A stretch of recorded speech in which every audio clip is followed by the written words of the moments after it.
سلام به همتون، به کانال خودتون، کانال کد کلاب خوش اومدین. خب امروز طبق چیزی که بهتون گفته بودم قرار در مورد اینپوت کردن و کار با استرینگ هایی که دیگه با هم دیگه کار بکنیم و بعدش بعد از امروز میتونین یه تعداد برنامه هایی که در مورد استرینگ ها و اعداد با هم دیگه هستن رو با هم دیگه ترکیب بکنیم و بنویسیم که یه نمونه کوچیکم خودمون با هم دیگه انجام میدیم. امروز قصد دارم توی آیدی اسپایدر با هم دیگه کار بکنیم بچه‌ها. یکم اینو زومش بکنم، کنترل رو بگیریم و اسکرول موس رو عقب جلو بکنین، خیلی راحت زوم این زوم اوت میکنه. خب حالا جلسه پیش ما گفتیم که چجوری میتونیم یک استرینگ رو معرفی کنیم دیگه، مثلا فرست، ببخشید فارسیه، مثل first name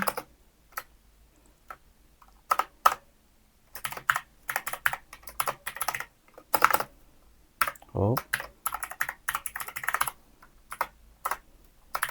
last name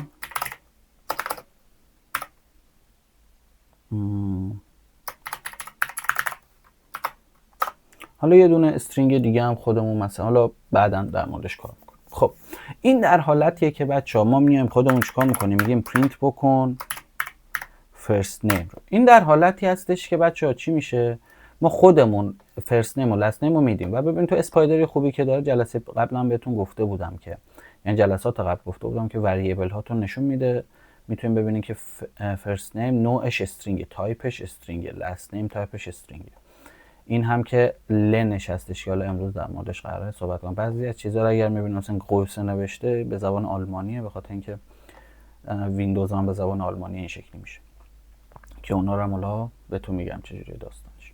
خب پس این در این حالت هستش. بعضی مواقع هستش بچه‌ها که شما میخواین یک به قول معروف استرینگ رو از کاربر بگیرین، نمیخواین خودتون همش از قبل چیز بنویسین که توی سیستم، یه استرینگ بگیرین، یه عدد بگیرین، یه چیزی میخواین از کاربر بگیرین خلاصه و با اون کار بکنین.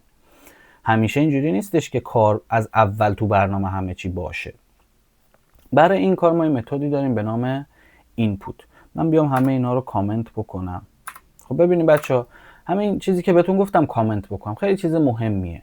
ببینین اگر شما نیاز داشته باشین یک چیزی رو به عنوان یک سطر فقط توی مثلا برنامه نویسیتون کامنت بکنین، مثلا من میخوام بنویسم first python program. اوکی، ببینید این کامنت. وقتی یک چیزی کامنت میشه رنگش تغییر میکنه، حالا بعضی جا سبز میشه، بعضی جا آبی میشه، بعضی جا اینجوری خاکستری میشه. این یعنی این کد نیست، این یک توضیحه و من نمیخوام این اجرا بشه. بعضا نیاز هستش که در مورد یک برنامه‌ای مثل یک تابعی یا یک کلاس مثلا چند خط توضیح بنویسین، داکیومنت براش بنویسین.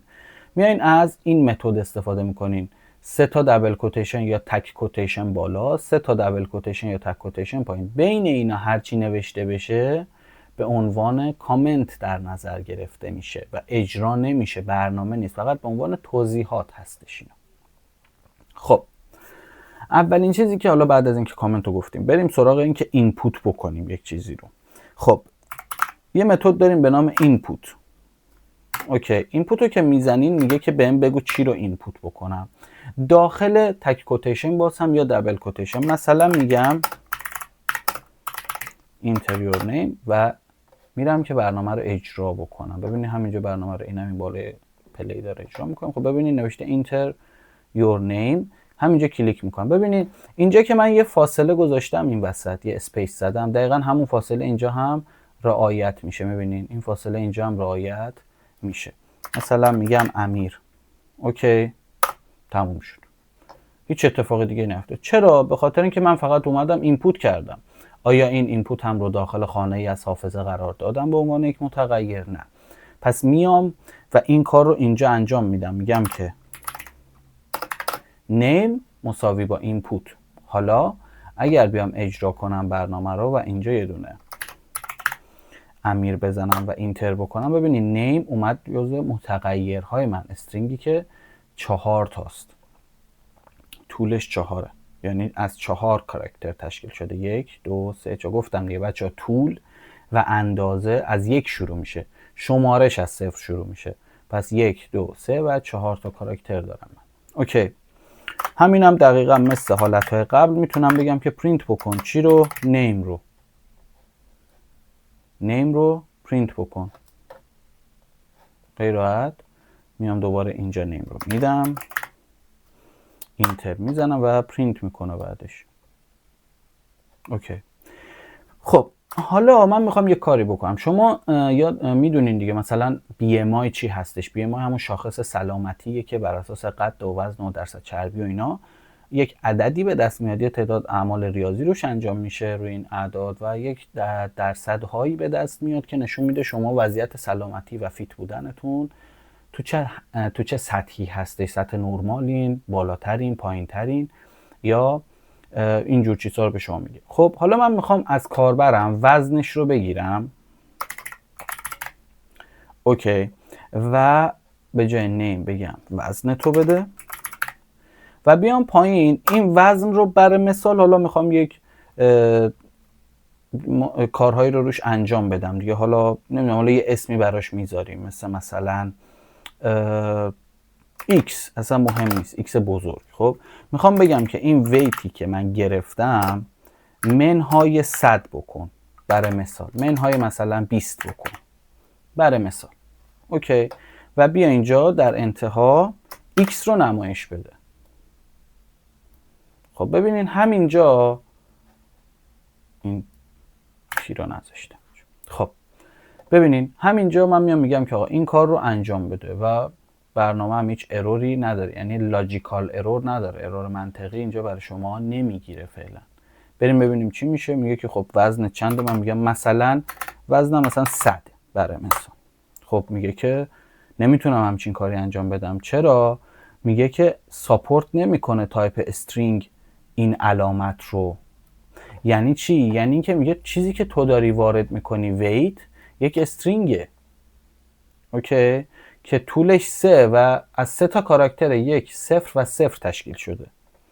من نمیتونم بیام یک استرینگ رو از یک عدد منها بکنم یا با یک عدد جمع بکنم. این استرینگ قابلیت منها و جمع و ضرب و تقسیم رو نداره. اوکی، پس اینجا به یه مشکل خوردیم. برای اینکه این مشکل رو برطرف بکنیم میایم میگیم که اوکی، بیا پشتش یک اینت بذار و این رو تبدیل بکن به عدد استرینگ من رو. یعنی میگم ویت جدید من بشه اینت ویت قدیمی من. حالا بیا انجام بده. یعنی یک ویت گرفتیم که این استرینگ بود، بعد اومدیم همون ویت رو تبدیل به اینتیجر کردیم، به عدد که تو جلسات قبل با هم دیگه دیدیم که چجوری کار میکنه اینت. اوکی، حالا بهش میدم 100 و میبینین که جواب میده الان و اینجا تغییر کرد. ویت شد یک اینتیجر، x هم یک اینتیجر. اوکی، پس یکی از مهمترین چیزها این بودش که بدونین هر چیزی که شما میگیرین استرینگه. اگر میخواین ازش استفاده عددی بکنین حتما به اینت یا فلوت یا حالا هر چیزی که میخواین تبدیلش بکنین، وگرنه به عنوان یک استرینگ نمیتونین زیاد روش کار بکنین. خب بریم بخش بعدی. بچه‌ها یه بخشی که ما داریم اینه که بعضی از متدهایی رو ما داریم تو استرینگ ها که ببینم پاکش بکنم. من یه تعداد ما متد داریم تو استرینگ که میخوایم ازش الان استفاده بکنیم. ببینیم مثلا متد یعنی چی. اینها رو من از حالت کامنت در بیارم یک بار دیگه اجرا بکنم. خب حالا اینو نمایش میده، کاری باش نه. حالا متد یعنی چی؟ یعنی یه تعداد کارهایی که ما میتونیم با استرینگ ها انجام بدیم و پیش‌فرض تو پایتون هست. برای مثال یه متدی داریم به نام آپر. زمانی که شما آپر رو اجرا میکنین ببینین چه اتفاقی میفته. ببینین تمام کاراکترها به صورت حروف بزرگ نوشته شد. یه متد داریم مثل لاور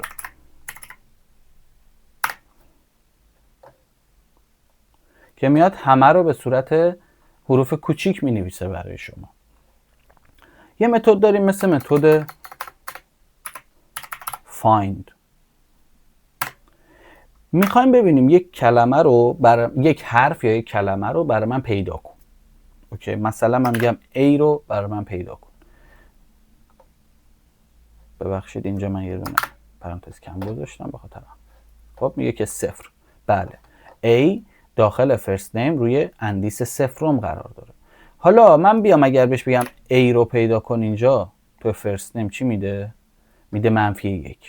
-1 یعنی همچین چیزی توش نیست. ببینیم بچه، پایتون یک زبان برنامه نویسی کیس سنسیتیوه، یعنی اینکه حروف بزرگ و کوچیک توش براش فرق میکنه. بعضی از زبان‌های برنامه نویسی این حروف فرقی ندارن، چه بزرگ بنویسین چه کوچیک متوجه میشه.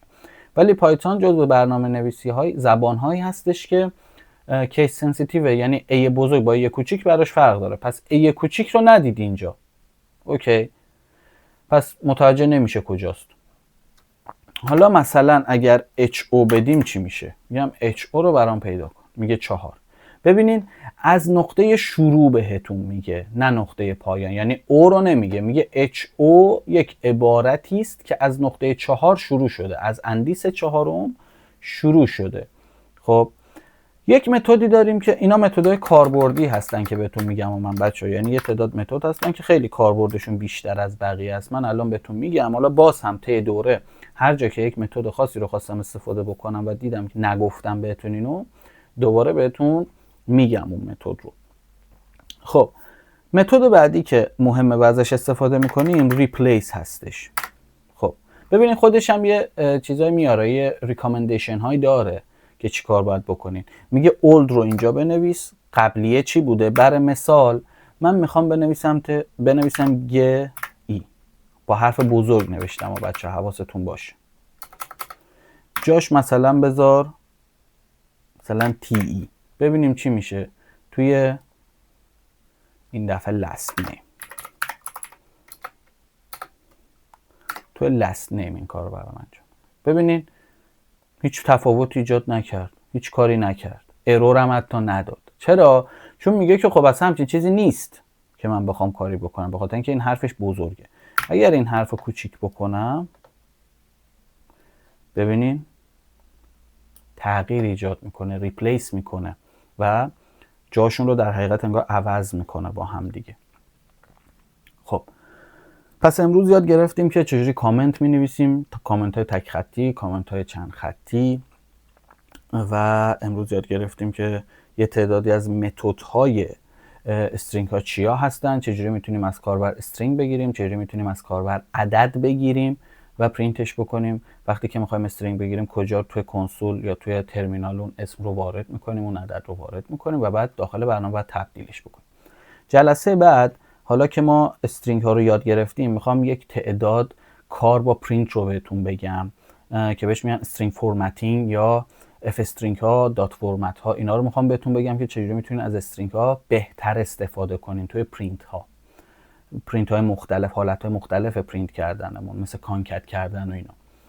و جلسه بعد که اونو بخونیم خیلی قشنگ میتونین از استرینگ ها توی پرینت هاتون استفاده کنین. خیلی جاها به دردتون میخوره برای نمایش اطلاعاتتون. لایک و کامنت و سابسکرایب یادتون نره بچه‌ها. اگر سوالی دارین حتما تو بخش کامنت ها ازم بپرسین و تا جلسه بعد خدا نگهدار.